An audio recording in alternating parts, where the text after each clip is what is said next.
Hello everyone. ഇന്ന് നമ്മൾ പറയാൻ പോകുന്നത് ഭൂമിയുടെ മുഖത്ത് മനുഷ്യന്റെ കൈകൊണ്ട് പണിതിട്ടുള്ള ഏറ്റവും വലിയ അത്ഭുതം, ചന്ദ്രനിൽ നിന്ന് പോലും കാണാമെന്ന് പറയപ്പെടുന്ന ഒരു മതിൽ, the great wall of China. പക്ഷേ ഇത് ഒരു സാധാരണ മതിലല്ല. ഇതിന്റെ അടിയിൽ ഒരുപാട് പേരുടെ ജീവൻ, രക്തം, കണ്ണീർ, കഥകൾ, ആത്മാക്കൾ. ഇന്നും ചില ഭാഗങ്ങളെ ഗോസ്റ്റ് വാൾ എന്നും വിളിക്കപ്പെടുന്നുണ്ട്. എന്തുകൊണ്ടാണ് അങ്ങനെ വിളിക്കുന്നത് എന്നറിയാൻ നിങ്ങൾ മുഴുവൻ വീഡിയോ കാണാൻ മറക്കരുത്. ലോകത്തിലെ ഏറ്റവും വലിയ മതിൽ ഗ്രേറ്റ് വാൾ ഓഫ് ചൈന. പക്ഷേ ഇതൊരു മതിലല്ല, മനുഷ്യരുടെ ജീവൻ കൊണ്ട് പണിത ഒരു രക്തത്തിന്റെ മതിൽ.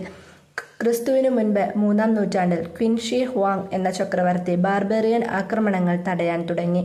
ലക്ഷക്കണക്കിന് തൊഴിലാളികളും സൈനികരും അടിമകളെയും കൊണ്ട് പ്രണയിച്ച മതിൽ. പറയപ്പെടുന്നത് 10 ലക്ഷത്തിലധികം ആളുകൾ മരിച്ചവരെ തന്നെ മതിലിന്റെ അടിയിലോ കല്ലുകളുടെ ഇടയിലോ അടക്കം ചെയ്തു. അതുകൊണ്ട് തന്നെ ലോകത്തിലെ ഏറ്റവും നീണ്ട കല്ലറ എന്നും ഇതിനെ വിളിക്കുന്നുണ്ട്.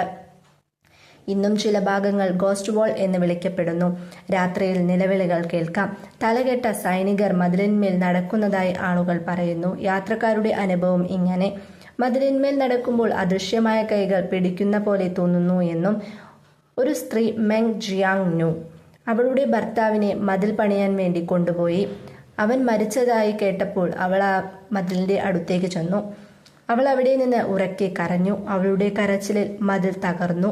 ഭർത്താവിന്റെ മൃതദേഹം പുറത്തു വന്നു എന്നാണ് കഥ.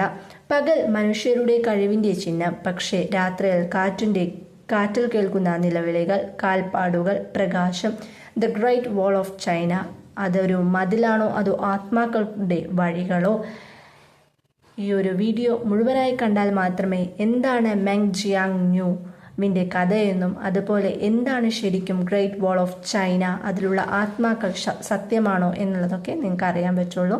അപ്പോൾ എന്തായാലും നിങ്ങൾ ആ വീഡിയോ മുഴുവനായി കാണാൻ മറക്കരുത്. ഇതുപോലുള്ള വീഡിയോ നിങ്ങൾക്ക് ഇഷ്ടമാണോ എന്നും അതുപോലെ നിങ്ങൾ എക്സ്പീരിയൻസ് ചെയ്തിട്ടുള്ള ഇതുപോലത്തെ കഥകൾ ഉണ്ടെങ്കിൽ അത് ഷെയർ ചെയ്യാനും മറക്കരുത്. ഈ ഒരു വീഡിയോ നിങ്ങൾക്ക് ഇഷ്ടപ്പെട്ടിട്ടുണ്ടെങ്കിൽ ലൈക്ക് ചെയ്യാനും ഷെയർ ചെയ്യാനും സബ്സ്ക്രൈബ് ചെയ്യാനും മറക്കരുത്. Thank you for watching.